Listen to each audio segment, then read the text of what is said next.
Welcome to the Slut Next Door podcast, where we dive deep into desire, unravel kinks and fetishes, and explore the deliciously naughty side of self-discovery.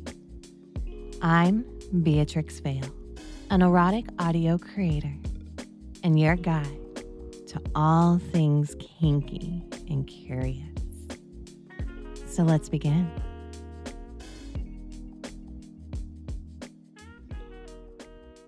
So, have you ever felt or even thought about something in more of a sexual setting?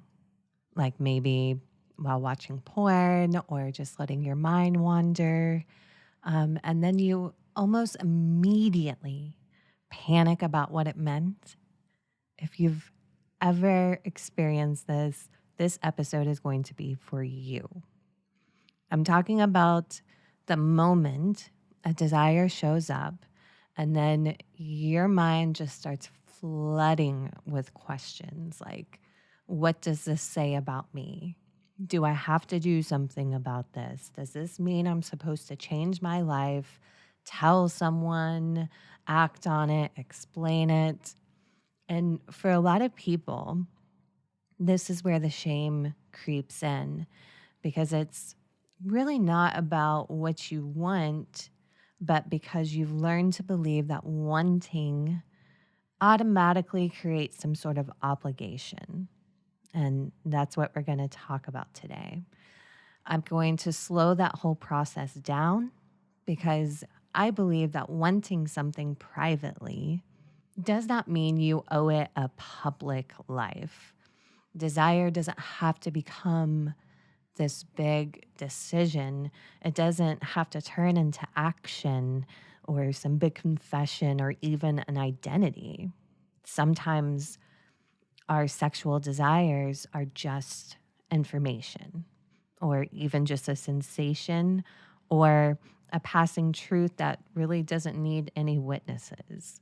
So that's what we're going to sit with today. But before I get into that, I do like to start my episodes with talking about what's currently making me feel like a goddess. Now, this was a bit challenging to do because I have recently went through an experience where I felt the complete opposite. So my area where I live, we suffered one of those historical ice storms. We had snow and ice, and the amount of ice accumulation was just, what was the word they kept using? Like catastrophic. Um, yeah, it was intense. There was a lot of ice. And so that caused a lot of power outages. So within my home, I was out of power for getting close to 60 hours. So 3 days of no power and freezing cold temperatures, no heat source. It was rough. So I did not feel like a goddess during that time. I felt pretty helpless. However, coming out of it, I do feel like a goddess because, I did remain composed. I was super observant and I was in control of myself when everything around me, my whole world, was uncertain and was absolutely in survival mode. And I didn't truly break down. I survived. I had prepared for it. And that makes me feel like a goddess because it could have been super easy to break down and just be, I mean, yes, I was miserable, but I I wasn't so miserable that my own mind became an enemy. So that's my goddess energy for this week. Thankfully, I'm out of it. Yeah, it was an experience, I'll tell you that. Now, let's get into this topic of desire. And before I really start talking about it, if you know me, I get super passionate about squashing shame around sexuality. It is something I noticed, like, immediately, actually, when I really started doing phone sex and interacting with men about their kinks and their sexuality. I noticed very quickly that a lot of men had these secret fantasies, these secret desires, but, along with that, they held a lot of shame, which was strange because I would experience them and just the most heightened levels of pleasure, and then they may disappear or I never hear from them, but I do hear from them months from down the road because they tried to quit whatever it is they're trying to quit. And I just saw this like cycle of shame, and it was very interesting to me because they were they were into things that I didn't think were a big deal. Like no one's getting hurt.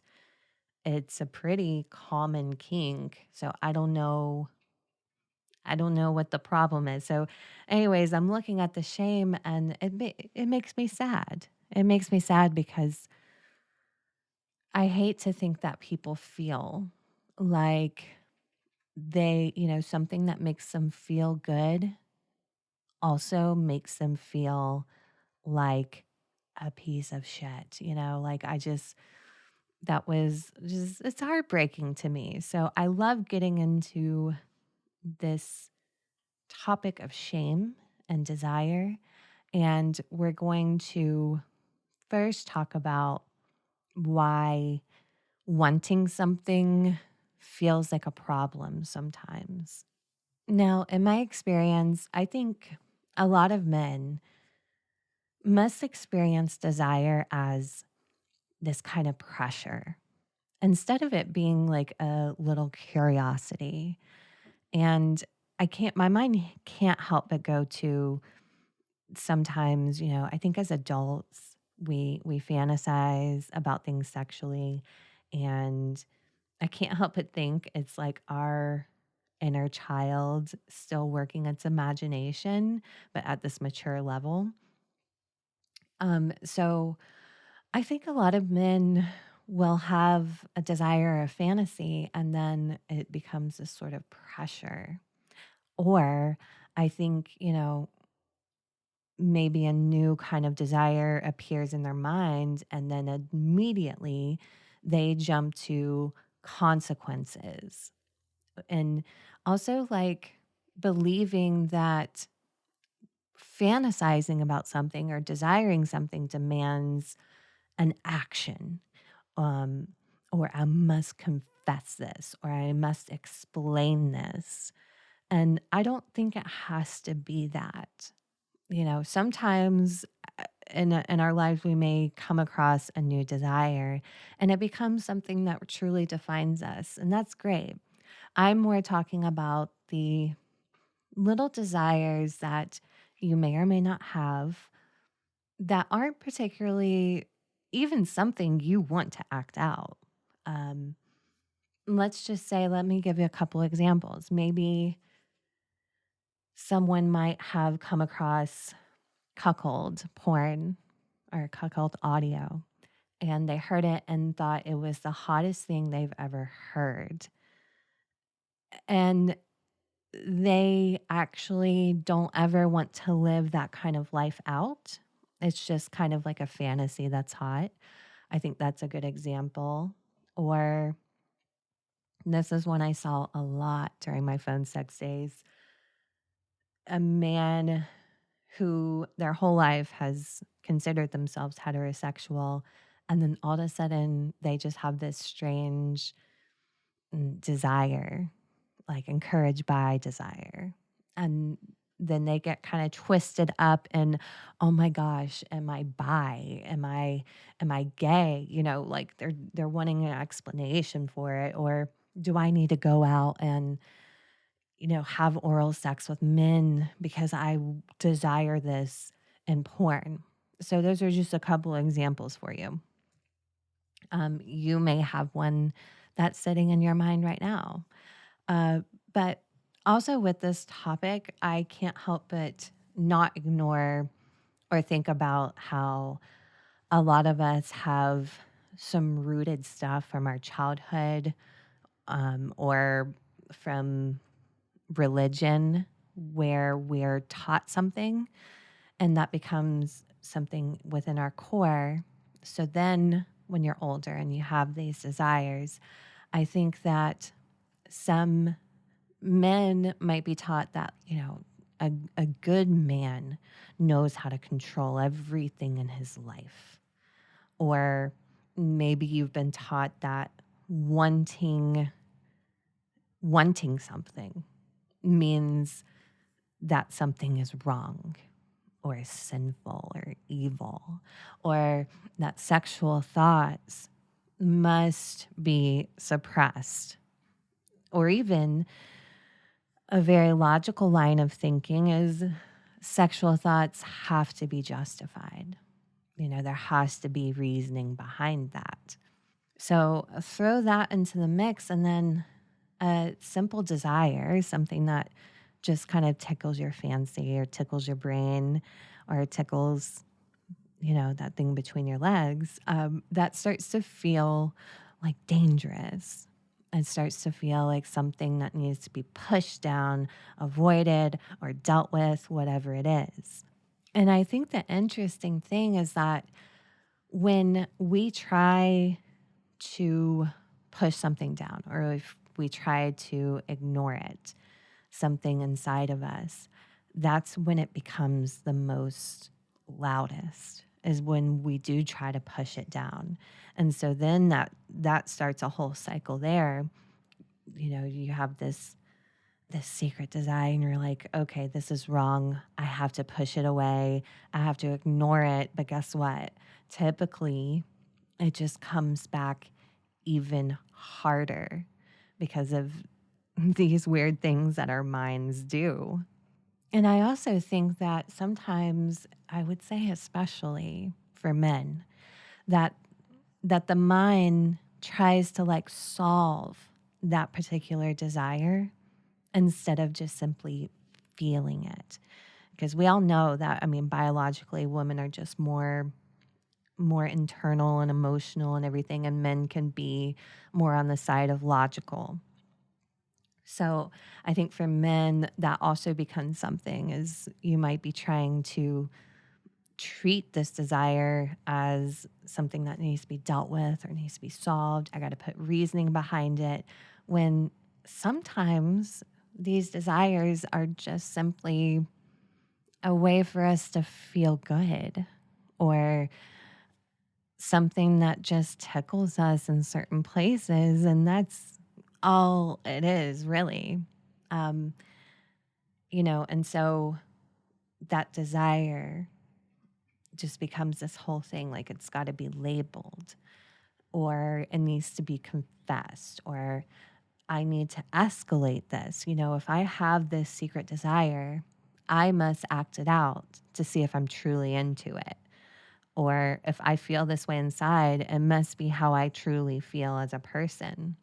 And, these just they can become loops that, first was kind of just like a playful curiosity. And then that loop turns into shame. And then the shame then makes the desire, the fantasy, feel like this compulsive kind of behavior. And it's not because that curiosity became stronger. It's just because it, it it's not contained within in a healthy way.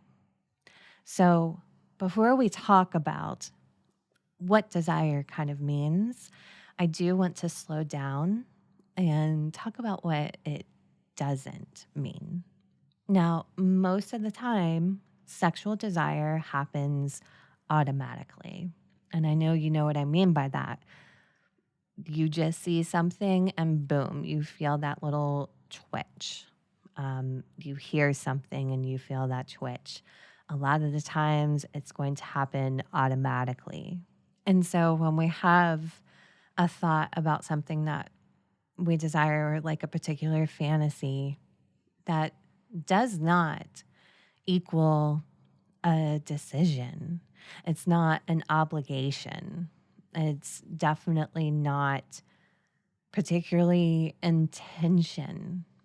A body response doesn't even mean like a commitment to something. Sometimes our minds just go in very interesting places because it's fun, or we're trying to kind of heal a part of ourselves, or we're trying to subconsciously feed a void within our own inner world. Those reasonings can vary, but sometimes desire and fantasy doesn't doesn't need something that happens after. There's no effect really, or the only effect that should happen is it turns me on.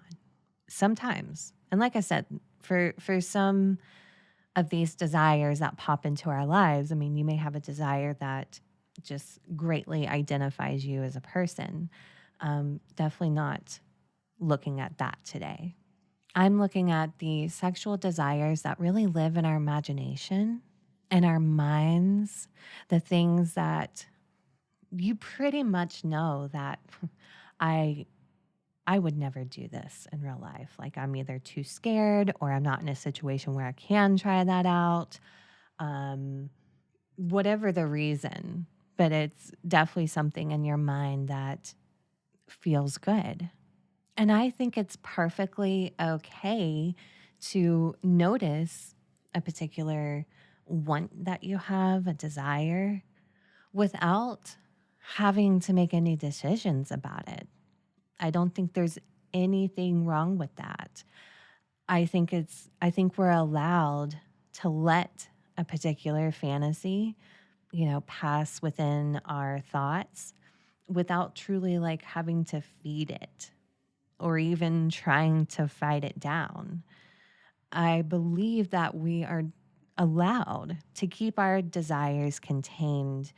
And I think that takes a lot of emotional maturity, being comfortable with yourself. And that may be one of the weak spots for men that I've come across is, and I'm definitely not like talking shit, like these men are not emotionally mature. I think emotional maturity is something that is constantly developed. But I truly believe that being confident in your sexual desires and kind of understanding them and knowing when it's something you can just kind of let pass or recognize and not have to be something that you act on, I do think that takes some emotional maturity there.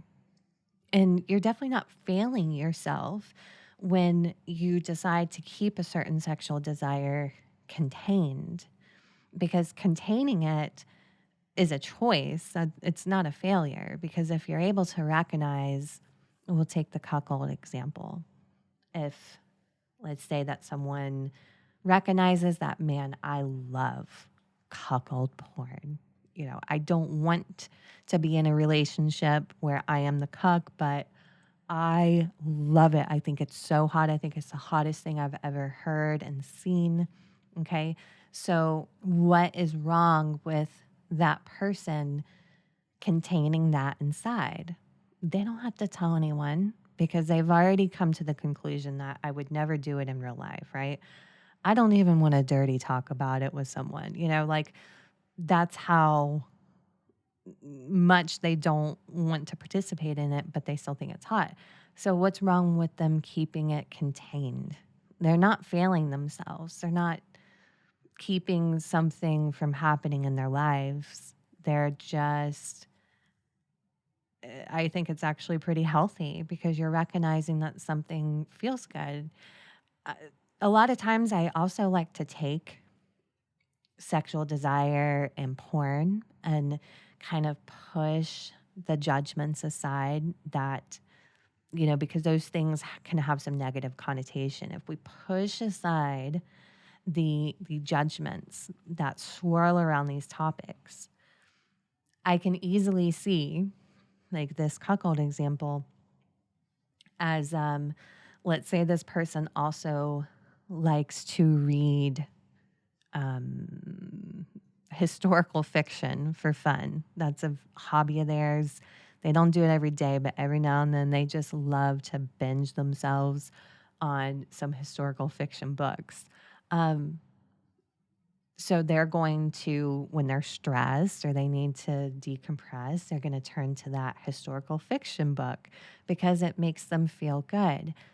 They could also turn to Beatrix, Beatrix Vale's cuckold audios to satisfy that desire inside that they think is so hot and it makes them feel good.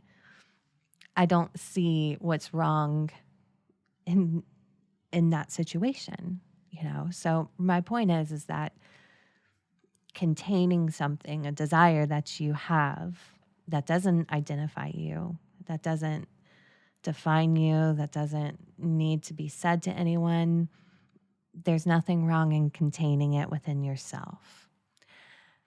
And when you stop treating a particular sexual desire you have like it's a demand or something, it becomes less heavy.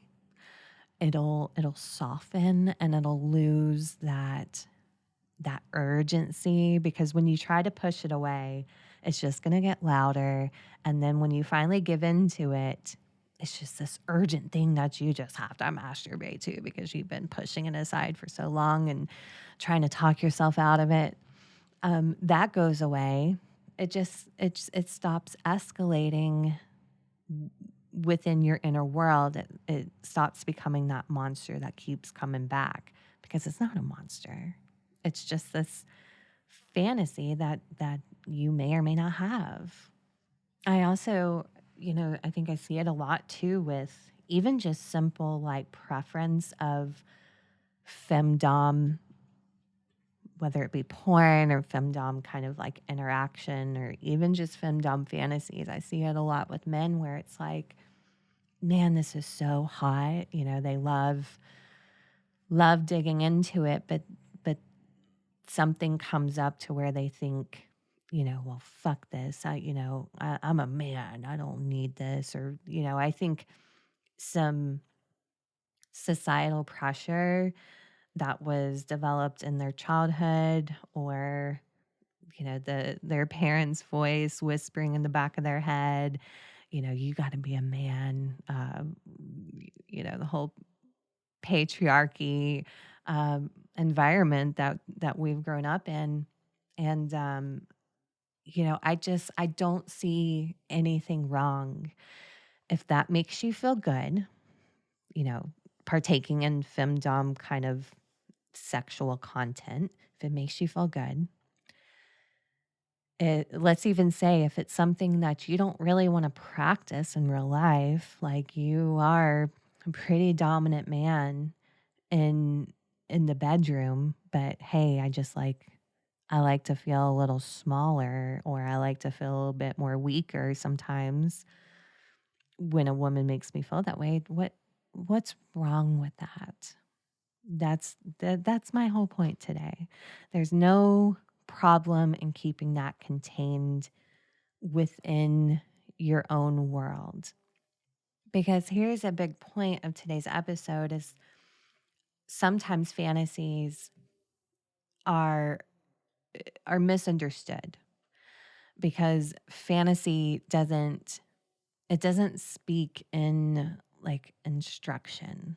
And let me explain that. So fantasy is the language of our imagination. It's not the language of what's going to happen, in real life. Fantasy exaggerates. It dramatizes. It also can often very much communicate sensation, where when we make real world plans, there's strategy, there's planning. Fantasy is not like that. Fantasy can be something that could never happen in the real world. I immediately went to one of my favorite good boys who loves to order audios from me that are about him shrinking, like physically shrinking. So, a little giantess. Um, Usually it's a witch that puts a spell on him and he becomes like really, really tiny, and then she has fun with him. Um, Obviously, that could never happen in real life, although I'm sure he would love if it could. But, and I have to give him credit because I don't know how his journey has been, but he seems very confident. And this is what I'm into. I love this fantasy because the way he talks and interacts with me about it. And I commend that, hey, this would be his internal thinking, I believe. I recognize that this is a fantasy for me. I don't have to confess it to the world. I I don't have to, exaggerate. I don't have to make sense of it. I don't have to do anything with that. All I have to do is just enjoy it. And here's something to really get you thinking. It gets me thinking. Fantasies are, most of them, tend to be like symbolic. So they're going to point towards a feeling. And when I say that is the fantasy represents a feeling, or the fantasy represents a shift in control. So a fantasy can represent something that is way more deeper than the fantasy itself. And the important thing here is that this means that fantasies don't always have to be real world scenarios. They can just be a representation of something much more deeper, in our inner world. So let's break that down. I'm going to bring in the shrinking example for this, okay? This fantasy that this man has to be shrunk down into a 1 inch tall man and used by this woman. There's obviously some things going on here about, of course, being smaller. There's some control there. So his control is just stripped away because he becomes like a speck. Um, Definitely, there's some surrender and some, I have no control over what's happening. So if we think about that, what could he perhaps be expressing through that? So maybe it's a desire to, stop having to perform. Maybe it's the desire to just simply let go. Like gosh, life is so exhausting, especially if you have like a high impact job where you're constantly stressed. So maybe this fantasy speaks to that. I think for this particular example, I would imagine it is simply, this would be my best guess, is the feeling of being smaller and insignificant in a way. Let's pull up another example, the cuckold one. That fantasy, and again, let's speak about a person that could be into cuckold porn but could never do it in real life. So that fantasy, I think, would definitely be about surrender, control, being replaced. And so that could express that deeper need of maybe wanting to rest inside of a role. So, like, not having to perform, or maybe there's some deep rooted things about his own sexual performance, and it's hot to be put in his place through it. So the point of this is that fantasy often is just trying to tap into something that perhaps is trying to heal or is trying to find a way to cope, um, you know, having holes filled. um, yeah, so it's fantasies are often just way deeper. And and why this is important is that I think the mistake people make is they treat a fantasy it's it's a set of instructions. So if I imagine this, like if I'm turned on by this and I'm fantasizing about it, it must mean I want it in real life. And often that's just going to create either panic or shame. And it could be something they would never want in real life. It's it could just be something that the imagination likes to hold for a minute. And you can treat your fantasies like you learn from them without ever building it in the real world. Maybe just sitting and reflecting with it. Maybe don't. Maybe let it happen and there's no need to make sense of it at all. But you can learn from it. There may be a lesson there. You can, listen to what that fantasy may be pointing toward. Sometimes there's no need to act it out or to escalate it unless that's something you want to do.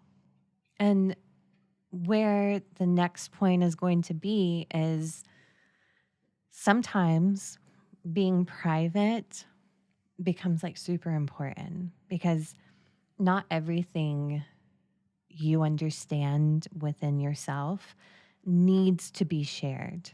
Sometimes it's okay to have a private thought, a private fantasy, your own little gift. And I think there becomes confusion between the words privacy and secrecy because there's a big difference between those two. When you have privacy, that's a choice. You chose to keep something private, where secrecy is more framed as fear of something.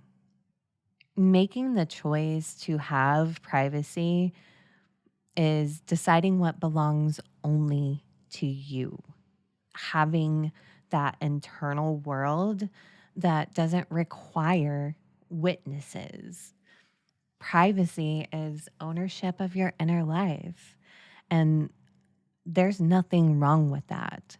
While I talk through this, I keep thinking about maybe a man that is in a relationship and he has a particular fantasy. Again, it's one that he doesn't want to live out. It's just this fun little fantasy that tickles his pickle, so to speak. Um, I don't think there's anything wrong with him keeping that private unless he wants to share it, unless he wants to, with his partner be like, hey, let's share this together. Let's dirty talk about it. I want to tell you about it. That because it's the choice. It's the choice. Like if you don't want to share it, you're not, I don't believe you're being, what's the word I'm looking for? Like negative. I don't think you're lying because you decided to keep this fantasy that you don't ever want to see the light of day. If you choose to keep that internal, I don't think there's anything wrong with that. You don't have to say everything. I mean, that's not normal. That's actually not normal. We don't say everything our weird minds are thinking all the time. We don't have that stream of consciousness, thank goodness, because it would be weird. Our minds are weird places sometimes. But speaking on the word, or the term rather, secrecy, secrecy comes from a place of shame. And I know you know what that feels like. It's very tense. And It can feel like you're hiding something dangerous. But here's the thing, if you have that little secret fantasy or that secret sexual desire, not disclosing it doesn't make it this element of secrecy. Because if it's your own, if you choose to keep it private, then that's what it is. It's private. There's not any shame swirling around it. I mean, maybe in your mind you may think, oh, if I told my partner, I would feel shame about that.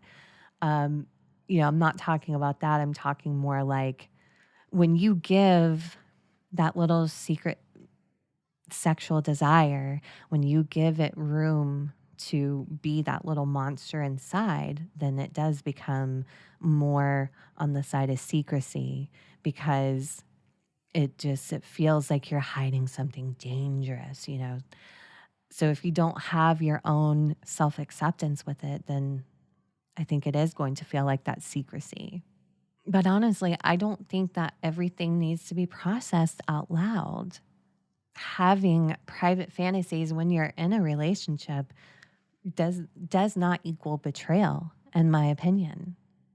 And I think when something is allowed to stay internal, you chose to keep it inside and keep it as your own, it's going to totally soften and it's going to lose a lot of urgency that it would have if you're sitting there thinking, oh my God, I'm going to have to tell my partner about this. I got to tell someone about this because this is defining who I am, whatever it is. Um, it just becomes your private little secret. And again, it kind of goes back to the kind of emotional maturity because I think that is required, the emotional maturity to know what should stay inside and trusting yourself with that decision. That takes some maturity there.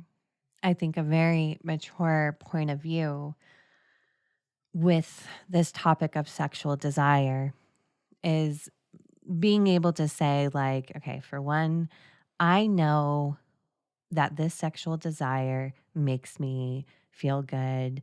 It's very intriguing. It's very exciting. I know I don't need to act on it. And I know I don't need to reject it either. And I think that's the sweet spot. And that does take some maturity. And if this episode resonates with you at all, you know that better than anyone. And that when you reject it, it comes back. It comes back louder and there's really negative self-talk that'll happen with it too. A lot of shame and a lot of guilt and rejection and failure, like all these really negative things just swirling inside when all it really took was being aware enough, being confident enough to say that, you know, I know this turns me on. I know it's something I don't need to act on, and I don't need to reject it either.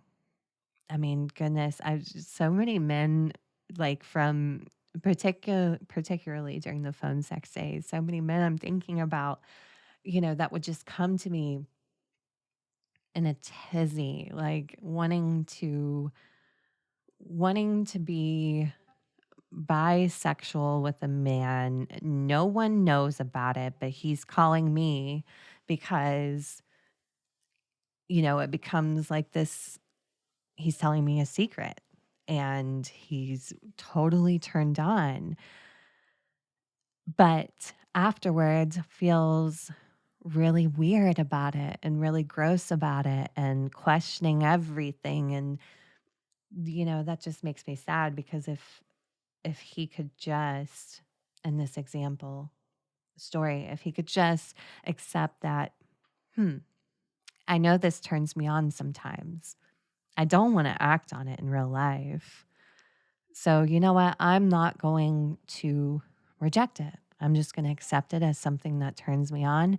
And then even to take it even deeper on a maturity level is maybe he spends some time reflecting. So, what is it about this fantasy that what is my mind trying to work on, or what is it trying to reach at a deeper level? Because I know that fantasy isn't real life, or it's not instructions for real life.